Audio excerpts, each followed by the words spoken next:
अस्सलाम वालेकुम dear aspirants, मैं Malik Zafar Khalil advocate founder Zinat judicial academy आपकी खिदमत में मुखातिब हूँ। डियर एस्पिरेंट्स, जैसे कि जिनात जुडिशल एकेडमी के YouTube channel Zinat judicial academy, उस पे यू क्यू एस ओ के तमाम मतलब लेक्चर्स, पूरी complete Q S O law of evidence आपके lecture section to section, article to article with detail practical example के साथ मौजूद है। डिटेल्ड लेक्चर, जैसे हमारी एक प्राइमरी सेकेंडरी एविडेंस पे 2 घंटे की वीडियो है, इसी तरह हमारा टाइम डिक्लेरेशन पे भी 2 घंटे की वीडियो पड़ी है, वो डिटेल्ड है। अब इस वीडियो का मकसद जो है, आपको इन शॉर्ट ब्रीफ फैक्ट्स दिया जाएगा, फिंगर टिप्स पे आपका क्यूएसओ होगा, जो मोस्ट इंपॉर्टेंट टॉपिक है, जैसे कंपिटेंसी ऑफ विटनेस है, रेलिवेंसी, एडमिशन है, expert opinion, primary secondary evidence और बर्डन ऑफ प्रूफ। इन टॉपिक्स को आज हम डिस्कस करेंगे, जो कि आपको बार बार एग्जाम में भी यही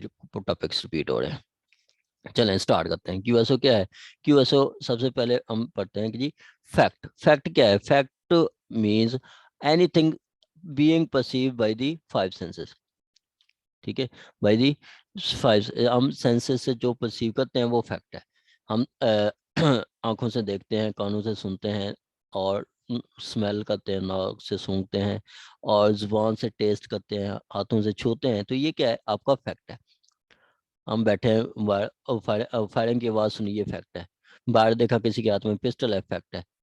ठीक है, कुछ टेस्ट की, हमने कहा ये जो है आपका ये जहर है, तो ये क्या है? फैक्ट है। जो चीज़ देखना, सुनना, महसूस करना, ये सारे फैक्ट्स हैं। अब उस चीज़ को देख के जो हमारी मेंटल की कंडीशन होती है, वो भी फैक्ट है। हम देख के कोई चीज़ देख के खुश हो जाते हैं, फैक्ट है। कुछ चीज़ देख के हम हवास बाख्ता हो जाते हैं, मर्डर देख के हम हवास बाख्ता हो जाते हैं, ये क्या है? हमारा फैक्ट है। उसके बाद वो कहता है इसकी एग्जाम्पल, जो हम देखते हैं, सुनते हैं, या उसके बाद हमारी जो ओपिनियन होती है, जैसे हमने मिस्टर ए के हाथ में पिस्टल देखा, हमने कहा कि मिस्टर ए, हमने कहा कि ये तो पहले फराडी है, ये चले 4 मर्डर कर चुका है, तो ये क्या है? ये भी आपका फैक्ट है। ये भी आपका फैक्ट है। और हम जो है उस में हमको हमारी कोई इंटेंशन होती है गुड फेथ या बैड फेथ, वो भी आपके फैक्ट है। हम देखते हैं और किसी को, मुल्जिम को भगा देते हैं, तो ये फैक्ट है। हम मुल्जिम को पकड़ने की कोशिश करते हैं गुड फेथ में, ये फैक्ट है। ठीक हो गया, ये भी फैक्ट है। और जो पर्सन एविडेंस दे रहा है, उसकी रेपुटेशन क्या है, ठीक है, वो भी आपका फैक्ट है। ठीक है, उसके बाद आ जाता है आपका fact and issue. Fact and issue क्या है? Fact and issue real controversy. एक पार्टी एलाइज करती है, दूसरी पार्टी डिनाई करती है। मिस्टर ए, प्रोसिक्यूशन कहती है कि मिस्टर ए ने मर्डर किया है, मिस्टर ए कहता है मैंने मर्डर नहीं किया, ये क्या है? फैक्ट है। मिस्टर ए दावा करता है मिस्टर बी पे कि जी मैंने 5 लाख लेने हैं मिस्टर ए बी से, अब मिस्टर बी कहता है मैंने नहीं देने, तो ये क्या है? ये फैक्ट एंड इशू है। ये मतलब एक पार्टी असर्ट कर रही है, दूसरी डिनाई कर रही है राइट या लायबिलिटी को। ठीक है, तो ये फैक्ट एंड इशू है। रेलिवेंट फैक्ट क्या है? Fact connected with another fact. Fact connected with another fact. अब वो आपके एक फैक्ट जो दूसरे फैक्ट से कनेक्टेड होता है, वो रेलिवेंट फैक्ट है। अब mister A, fact and issue है कि जी मिस्टर ए ने मर्डर किया। ठीक है, अब मिस्टर ए को मर्डर से पहले पिस्टल खरीदते देखा, अकड़ेंस प्लेस पे देखा गया, मिस्टर ए के कपड़े ब्लड स्टेन थे। ठीक है, ये क्या है? सारे ये आपके रेलिवेंट फैक्ट्स हैं, ये सारे रेलिवेंट फैक्ट्स हैं। आगे आ जाता है आपका डॉक्यूमेंट। डॉक्यूमेंट क्या है? डॉक्यूमेंट वो मतलब कोई मैटर जो कि एक्सप्रेस है, डिस्क्राइब है किसी भी सब्सटेंस। सब्सटेंस मतलब दीवार पे है, कोई सफ़े पे है, पेज पे है, पत्थर पे है, ज़मीन पे है, जो कुछ लिखा गया है, किस चीज़ से? आपका लेटर से, मतलब अल्फ़ाबेटिकली ए बी सी अलिफ बे जीम, या स्केच कोई बना दिया गया, तस्वीर बना दी गई, या कोई मार्क जैसे क्रिश्चियनिटी का प्लस प्लस साइन है, तो ये सारे आपके क्या है? ये जो चीज़ मतलब किसी पे हम लिखते हैं या डिस्क्राइब करते हैं, वो किसी भी चीज़ पे, वो सारे डॉक्यूमेंट है।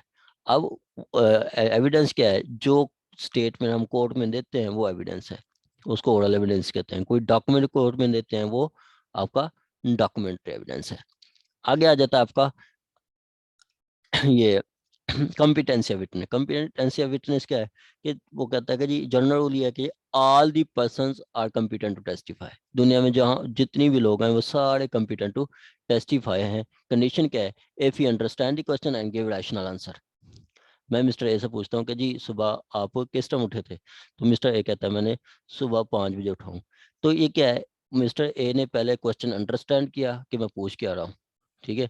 दूसरा, उसने रैशनल आंसर दिया कि जी मैं 5 बजे उठा हूँ। तो ये क्या है, मिस्टर ए कॉम्पिटेंट है, उसने क्वेश्चन अंडरस्टैंड किया और रैशनल आंसर दिया। तमाम लोग जो क्वेश्चन अंडरस्टैंड करते हैं और रैशनल आंसर देते हैं वो कॉम्पिटेंट हैं एविडेंस देने के। ठीक हो गया। यहाँ पे कहता है कि जी वो रैशनल आंसर नहीं देते या आपका क्वेश्चन अंडरस्टैंड नहीं करते इन वजूहत पे कि जी वो टेंडर एज है, छोटी उम्र के हैं, या ओल्ड एज हैं, या डाइजेज हैं, मतलब वो मेंटली या फिजिकली, ठीक है। तो इस वजह से वो समटाइम नहीं दे सकते। प्रोवाइजो में बताता है कि जी अगर कोई बंदा फॉल्स एविडेंस में कन्विक्टेड है तो वो कॉम्पिटेंट नहीं है। हाँ, अगर वो माफी मांग लेता है तो फिर कॉम्पिटेंट हो सकता है। आगे वो कहता है कि लुनाटिक भी एविडेंस दे सकता है अगर वो क्वेश्चन को अंडरस्टैंड करता है। तो कॉम्पिटेंसी में बता, नंबर ऑफ विटनेसेस में बताता है, नंबर ऑफ विटनेसेस के लिए हमने हौले कुरान एंड सुन्ना से गाइडेंस लेनी है। उसके बाद कहता है कि जी हाँ, हदूद लाज और स्पेशल लॉ में जो कुछ बताया गया उसको हम नहीं छेड़ेंगे, वो वैसे ही होगा। उसके बावजूद फिनेंशियल और फ्यूचर ऑब्लिगेशन, जैसे फिनेंशियल, जैसे पैसों का मामला आता है, मैंने मिस्टर ए से 5 लाख लेना है तो इसके लिए मैं 2 गवाह रखूंगा। मैंने मिस्टर ए को कहा कि जी मैं आपको ज़मीन दूंगा 2023 में, फ्यूचर ऑब्लिगेशन है, एग्रीमेंट टू सेल कर लेते हैं। Mister A agreement to sell करता है मिस्टर बी के साथ कि जी मैं 2024 में आपको ज़मीन नाम करवा दूंगा। तो ये क्या है, फ्यूचर ऑब्लिगेशन है। तो इस पे भी 2 गवाह होंगे, इसके अलावा बाकी जो मामला होंगे उस पर आपका एक गवाह, जैसे हम मेन डेजोलेशन ऑफ मैरिज में एक ही विटनेस करवाते हैं, ठीक है, एक ही विटनेस करवाते हैं तो वो हम करवा सकते हैं। आगे 79 कहता है कि एक डॉक्यूमेंट जो कि अटेस्ट कराना ज़रूरी था, तो वो डॉक्यूमेंट उतनी देर तक नहीं कोर्ट लेगी जितनी देर तक वो 2 अटेस्टिंग विटनेसेस आके कोर्ट में एविडेंस ना दे, ठीक है, उसको एविडेंस ना दे कि जी वो हमारे सामने हुआ था। ठीक हो गया। उसके बाद कहते हैं हाँ, अगर वो डॉक्यूमेंट रजिस्टर्ड हो जाता है तो फिर दोबारा उनके आने की जरूरत नहीं है। लेकिन विल अगर रजिस्टर भी करवा लेते हैं फिर भी 2 गवाहों को आने की जरूरत होती है, वो आके एविडेंस देते हैं। आगे आपका आ जाता है 15 के एक विटनेस को एक्सक्यूज नहीं होगा कि आंसर ना दे। एक विटनेस जब भी कोर्ट में आएगा तो वो बाउंड होता है, जो भी उससे पूछा जाए उसको एविडेंस देने आंसर देने का बाउंड होता है। वो चाहे क्वेश्चन उसको इनक्रिमिनेट करें या उससे क्वेश्चन से उसको फाइन हो, फॉर फ्यूचर हो, फिर भी वो क्वेश्चन देने का बाउंड होता है। लेकिन ये है कि जी वो जो क्वेश्चन का आंसर देगा उससे उसको वो उसके खिलाफ प्रूव नहीं किया जाएगा और उसके खिलाफ क्रिमिनल प्रोसीडिंग भी नहीं होगी। हाँ, अगर वो फॉल्स एविडेंस देता है तो फिर उसके खिलाफ प्रोसीडिंग की जा सकती है। आगे आपका आ जाता है रेलिवेंसी। रेलिवेंसी सेक्शन 18 कहता है कि जी हमारी तमाम एविडेंस रेलिवेंट फैक्ट और फैक्ट एंड इशू पे होगी। Relevant fact and fact and issue पे होगी। आर्टिकल 19 कहता है आपका रेस जस्टाई। रेस जस्टाई वकूए से पहले या फौरन बाद में जो कुछ भी होता है वो आपका रेस जस्टाई में आता है। मर्डर हुआ शाम के 4-5 बजे, 5 बजे मर्डर हुआ, 5 बजे से पहले मिस्टर ए को वकूए वाली जगह पे देखा गया, उसके हाथ में पिस्टल है, तो ये क्या है, रेस जस्टाई, ये ट्रांजैक्शन बना रही है। आगे बी कहता है आपका डॉक्यूमेंट, इसको इन्वायरमेंटल फैक्ट कहते हैं कि जो फैक्ट ओकेजन बने, काज बने। Mister A mister B mister A और मिस्टर बी मेले पे जाते हैं। मिस्टर ए ने मिस्टर बी को कहा कि मेरी जेब में 10,000 है या मेरी जेब में 1 लाख है, उसके बाद उसकी चोरी हो जाती है, तो मिस्टर ए का मिस्टर बी को बताना कि मेरी जेब में 1 लाख है वो भी रेलिवेंट फैक्ट होगा। उसके बाद बी कहता है कंडक्ट मोटिव प्रेपरेशन, ये भी आपका रेलिवेंट होता है। ठीक है, कंडक्ट कैसे, कि आपका दूसरी पार्टी का कंडक्ट। अब बशीर ने सोफिया का मर्डर किया, बशीर को नज़ीर ने देख लिया। अब नज़ीर ने बशीर को ब्लैकमेल किया कि जी अगर आप मुझे 5 लाख नहीं दिया तो मैं बता दूंगा, सबको बता दूंगा कि बशीर ने सोफिया का मर्डर किया। बशीर फिर जो है नज़ीर का भी मर्डर कर देता है। तो यहाँ पे नज़ीर का कंडक्ट जो था वो रेलिवेंट था। ठीक है, कंडक्ट रेलिवेंट है। उसके बाद आपका 22 आ जाता है आइडेंटिटी। अगर कोई फैक्ट जैसे आपका कोई पर्सन आइडेंटिफाई हो, कोई चीज़ आइडेंटिफाई हो, वो भी आपके फैक्ट्स रेलिवेंट होंगे। ठीक है, आपका मतलब आइडेंटिफिकेशन पीरियड 22 के तहत होता है। आगे पता है आपका ये, आगे आपका आ जाता है 23 आपका प्रूफ ऑफ कॉन्स्पिरेसी, कड़वा दो या दो से मुलजमान किसी साजिश के तहत कोई जुर्म करते हैं तो उनमें से हर एक मुलजिम जो कॉमन इंटेंशन में करते हैं, हर एक मुलजिम जो कुछ कहता है, जो करता है, जो लिखता है, वो आपका रेलिवेंट होता है। 24 है आपका प्ली ऑफ एलिबे के एक पर्सन, प्ली ऑफ एलिबे क्या है, प्ली ऑफ एलिबे के आप पर्सन मिस्टर ए पे मर्डर हुआ है, मर्डर का इल्ज़ाम है, मिस्टर ए कहता है कि ये मैं मर्डर हुआ लाहौर में, मिस्टर ए कहता है उस दिन तो मैं अमेरिका था। तो चूंकि उसका अमेरिका रहना कोई रेलिवेंट नहीं है, लेकिन वो प्ली ले लेता तो फिर वो रेलिवेंट हो जाता है। 25 में कहता है आपका तमाम फैक्ट्स जो डैमेजेस को की वैल्यू को डिटरमाइन करने में हेल्प करें वो रेलिवेंट होंगे। सूट फॉर डैमेजेस में तो डैमेजेस की अमाउंट को डिटरमाइन करने के लिए जो भी फैक्ट्स कोर्ट कंसीडर करेगी वो सारे रेलिवेंट होंगे। आपका आगे आ जाते हैं 26 में के फैक्ट्स और कोई राइट या कस्टम के बारे में, कि ऐसे कोई राइट या कस्टम का कोई क्वेश्चन आ जाता है तो वो राइट या कस्टम कब क्रिएट हुआ, कब क्लेम किया गया, कब मॉडिफाई हुआ, कब रिकॉग्नाइज किया गया, कब असर्ट किया, कब डिनाई किया गया, वो सारे फैक्ट्स आपके रेलिवेंट होंगे। 27 कहता है कि जी आपका फैक्ट्स जो स्टेट ऑफ माइंड को शो करें वो रेलिवेंट होंगे। स्टेट ऑफ माइंड में क्या होता है, आपकी इंटेंशन, नॉलेज, गुडविल, इलविल या गुड फेथ, ये सारे आपके रेलिवेंट होंगे। मर्डर हुआ, मर्डर के दौरान मिस्टर ए की इंटेंशन, वो क्या इंटेंशन थी, गिल्ट इंटेंशन थी या गुड इंटेंशन थी। मिस्टर ए की मिस्टर बी जिसका मर्डर हुआ उसके मिस्टर ए के साथ कोई इलविल थी, वो भी रेलिवेंट होगी। ठीक है, वो भी रेलिवेंट होगी। मतलब जो भी आपका मर्डर होता है, मर्डर मिस्टर ए ने किया है, ठीक है, तो मिस्टर ए की इंटेंशन, मिस्टर ए का नॉलेज, मिस्टर ए का गुडविल, मिस्टर ए की इलविल, ठीक है, डिसीज्ड के खिलाफ, वो सारी आपकी रेलिवेंट होगी। 28 कहता है कि क्वेश्चन ये है कि क्या ये आपका ये एक्ट जो है इंटेंशनल है या एक्सीडेंटल है। वो जो एक्ट बार बार रिपीट हो रहा है वो आपका इंटेंशनल हो जाता है, जो एक दफ़ा हुआ है वो एक्सीडेंटल होता है। अब इल्ज़ाम है कि जी मिस्टर ए पे इल्ज़ाम है कि मिस्टर बी ए ने मिस्टर बी को जेली करेंसी दी, उस पर फॉलो नहीं। बाद में पता चलता है कि जी mister A, mister B, C, D, E, F, 5 लोगों को पहले भी जेली करेंसी दे चुका है, तो मिस्टर ए का एक्ट जो है वो इंटेंशनल होगा। आगे 29 कहता है कोर्स ऑफ बिजनेस में जो मतलब होते हैं आपके एक्ट, वो भी आपके रेलिवेंट होते हैं। आगे आ जाता है आपका एडमिशन। एडमिशन क्या है, self harming statement is admission. Self harming statement is admission. आगे एडमिशन कौन लोग कर सकते हैं, एडमिशन खुद भी पर्सन खुद कर सकता है, उसका एजेंट कर सकता है, और कोई पर्सन रिप्रेजेंटेटिव इन करेक्टर में है वो कर सकता है, या आपका जिससे आपने इंटरेस्ट ड्राइव किया वो कर सकता है, जिसका कोई प्रोप्राइटरी इंटरेस्ट है वो कर सकता है, जिसका कोई पेक्यूनरी इंटरेस्ट है वो भी आपका एडमिशन कर सकता है। ठीक हो गया। और जिसको पार्टी रेफर करती है वो भी एडमिशन कर सकता है, और जिस पर्सन का वो जो है इंटरेस्ट अपोजिट है वो भी आपका एडमिशन कर सकता है। आगे आ जाता है एक्सपर्ट ओपिनियन। ठीक है, इससे पहले आपका डाइंग डिक्लेरेशन भी है, डाइंग डिक्लेरेशन भी है, ठीक है, कि आपका डेथ के पर्सन डेथ से पहले, ठीक है, डेथ से पहले आपका ये है कि when statement made by a person as to cause of his death या any circumstances of a transaction which relate to his death, वो क्या डाइंग डिक्लेरेशन, कि एक पर्सन की स्टेटमेंट जो कि उसकी death of cause of death को बारे में बता रही है या सर्कमस्टांसेस जिसमें उसकी डेथ हुई है, वो स्टेटमेंट भी उसकी आपकी वो डाइंग डिक्लेरेशन होगी। ठीक है, कि वो बताया कि मिस्टर ए ने मर्डर किया है, वो आपका काज ऑफ डेथ बता रहा है। या वो कहता है कि जी मैं मिस्टर ए के घर गया और उसके बाद उसकी डेथ हो गई है, तो वो मिस्टर ए के घर जाना वो सर्कमस्टांसेस बता रहा है, वो आपकी रेलिवेंट होगा, वो आपकी डाइंग डिक्लेरेशन होगी उसकी। उसके बाद आ जाता है एक्सपर्ट। कोर्ट जो है एक्सपर्ट की मतलब किसी भी पॉइंट पे आपकी फॉरेन लॉ, साइंस, आर्ट या identity of hand writing, fingerprint, इस पे कोर्ट ओपिनियन ले सकती है। जो स्पेसिफिकली पर्सन ओपिनियन देता है उसको कहते हैं एक्सपर्ट, उसको कहते हैं एक्सपर्ट। ठीक हो गया।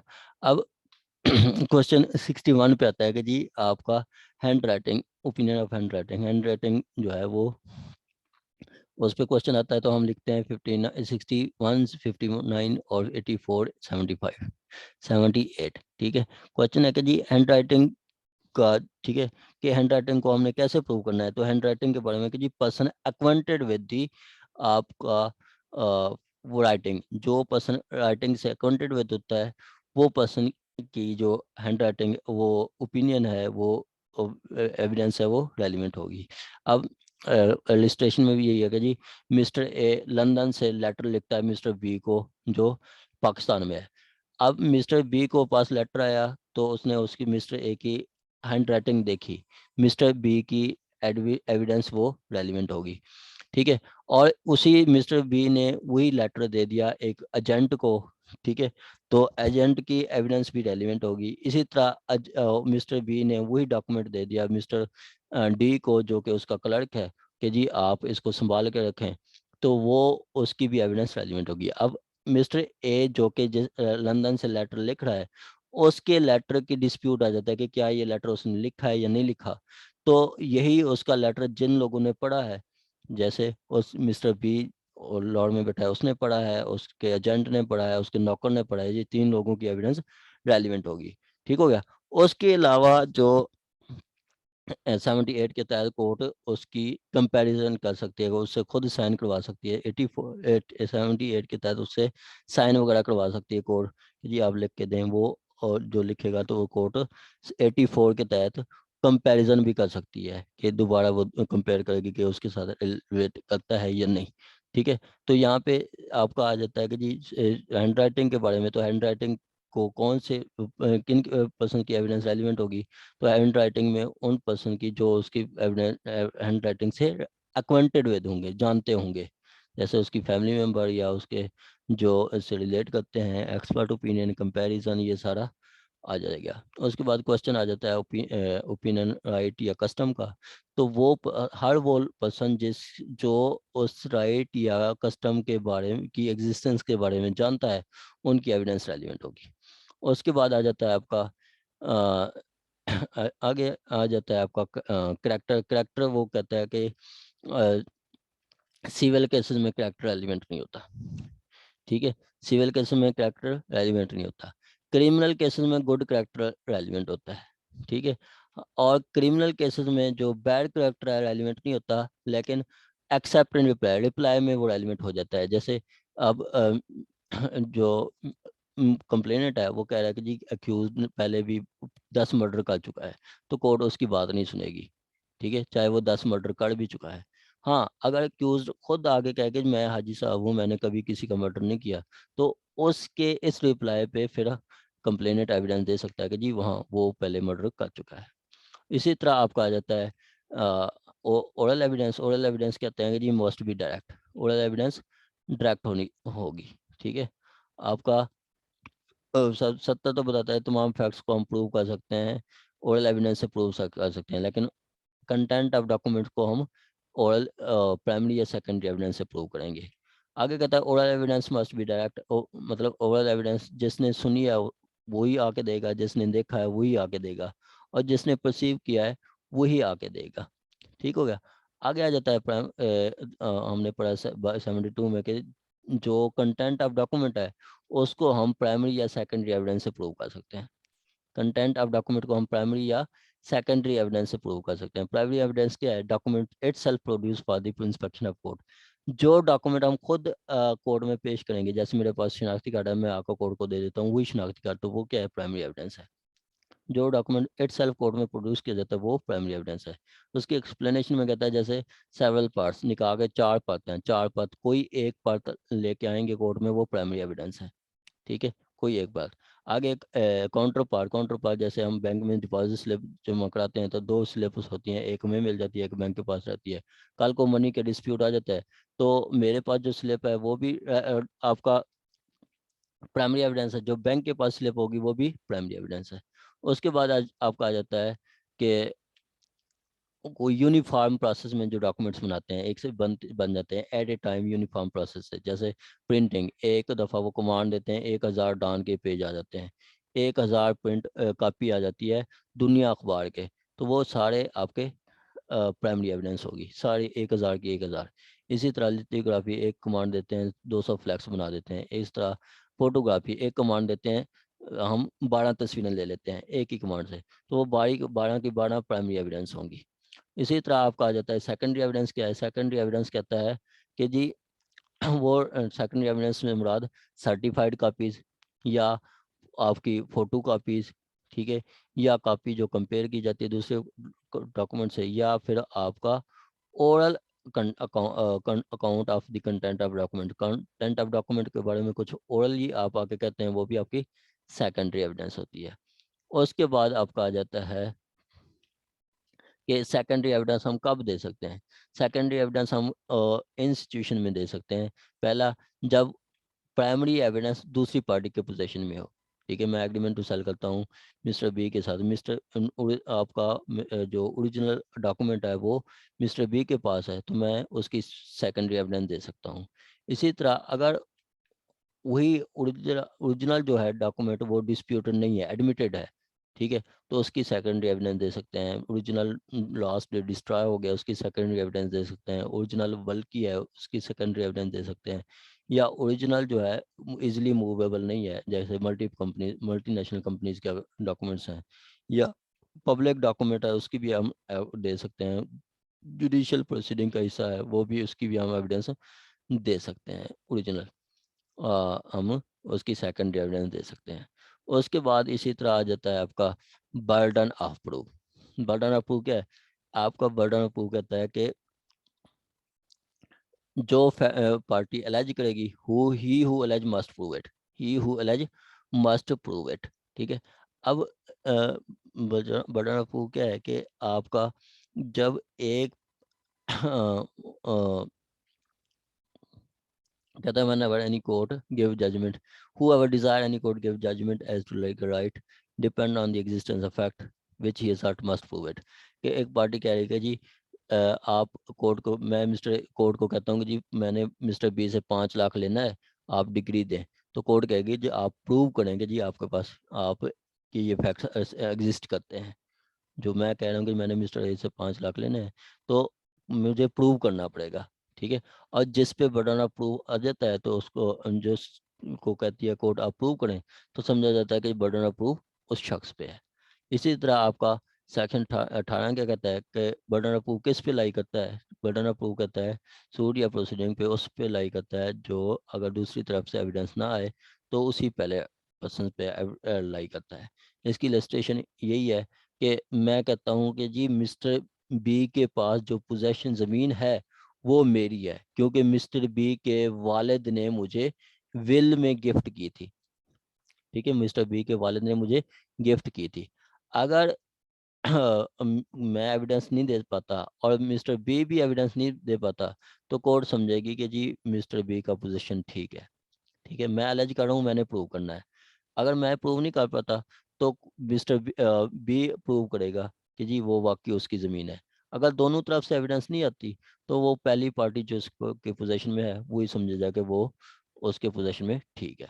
आगे आ जाता है 19 में कि पार्टिकुलर फैक्ट। पार्टिकुलर फैक्ट ये है कि मैं कहता हूँ कि जी मैं पहली बार ले लेता हूँ, मैं कहता हूँ कि मर्डर के दौरान मैं अमेरिका था, तो प्रूव मैंने करना है, ठीक है।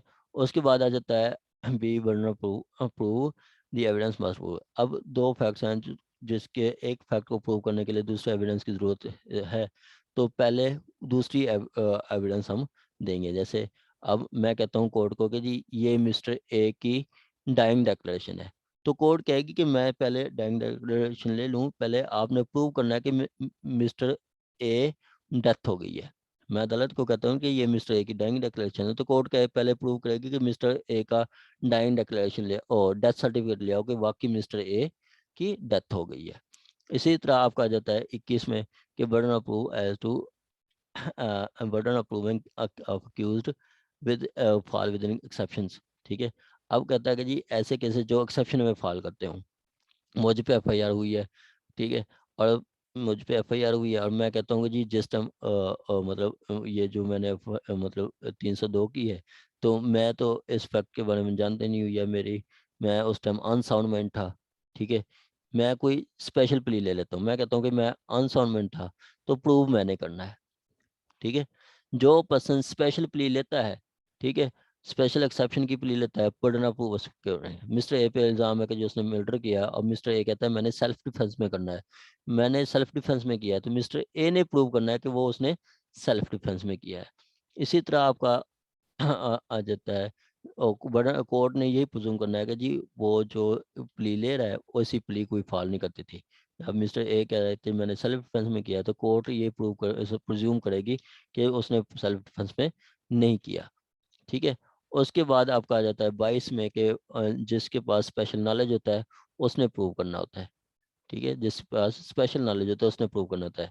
अब ticket mister A ticket railway में सफ़र कर रहा है और वो टिकट नहीं लेता, ठीक है, कल को डिस्प्यूट हो जाता है तो प्रूव उसने करना है कि जी वो ही बताएगा कि क्या उसने टिकट ली थी या नहीं, क्योंकि स्पेशल नॉलेज उस पे उसके पास है।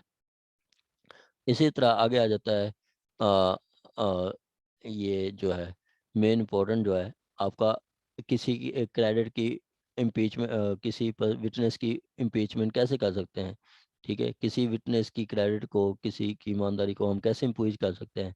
सबसे पहले कि हम by the evidence of person who itself that they from their knowledge, ठीक है, हम किसी लोगों की शहादत से करवा देते हैं। मैं एविडेंस दे रहा हूँ कि अगर मैं झूठ बोल रहा हूँ तो मेरे खिलाफ जो मुझे लोग जानते हैं उनकी एविडेंस से करवाई जा सकती है, या फिर बाई द विटनेसेस, या मैं प्रूव मतलब मेरे खिलाफ कोई विटनेसेस आ जाएंगे, या मैं अगर प्रूव मैंने कोई रिश्वत ली है, या by the proof that witness has been bribed या एक्सेप्टेड ब्राइब या अदर इंड्यूसमेंट करप्ट इंड्यूसमेंट, कि अब मेरी विटनेसेस को इम्पीच करना है तो प्रूव किया जाएगा कि जी मैंने रिश्वत ली है या मैंने रिश्वत एक्सेप्ट कर ली है, या मेरी क्रेडिट को या मेरी पुरानी स्टेटमेंट पे वो किया जा सकता है। मैंने 161 की स्टेटमेंट में कुछ कहा है और 164 में कुछ कहा है, या अदालत में मैंने कुछ कहा है,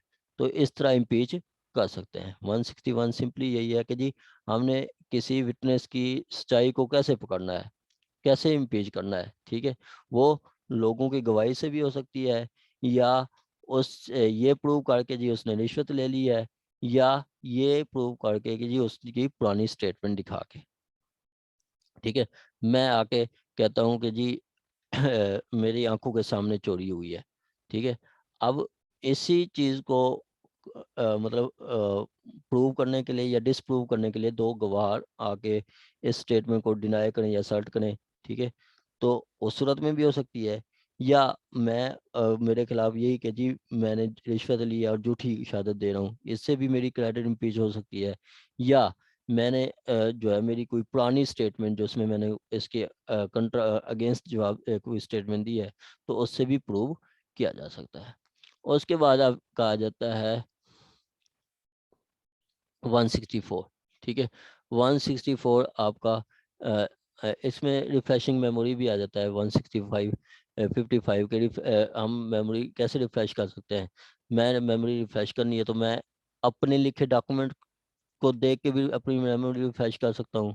किसी आपके मतलब किसी की पर्सन की writing by the other person, मतलब किसी दूसरे पर्सन की लिखी हुई एविडेंस को देख के भी मैं प्रूव कर मतलब अपनी मेमोरी रिफ्रेश कर सकता हूँ। जैसे मुअद्दब बैद में अगर मैं मार्जिनल विटनेस हूँ तो वो मुअद्दब बैद देख के मैं कर सकता हूँ, ठीक है। या कोई आपका डॉक्यूमेंट वगैरह, जैसे पटवारी को 100 इंतकाल करते हैं, उसको याद नहीं रहता कि कौन से मैंने इंतकाल पास किया है। कल को पटवारी को बुलाते हैं तो वो कहता है कि जी मुझे दिखाएं, मैंने भी उसको देख के पकड़ना है, ठीक है।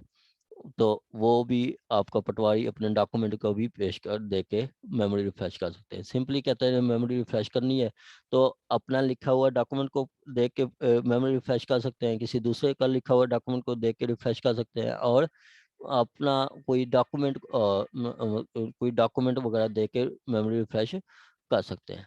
आगे कहता है कि जी जब 65 में कि जब हम मेमोरी रिफ्रेश करते हैं, ठीक है, तो दूसरी पार्टी, ठीक है, जिस डॉक्यूमेंट से हम मेमोरी रिफ्रेश कर रहे हैं, दूसरी पार्टी का भी राइट है कि वो डॉक्यूमेंट चाहे तो वो दूसरी पार्टी और वो डॉक्यूमेंट मांग सकती है, ले सकती है।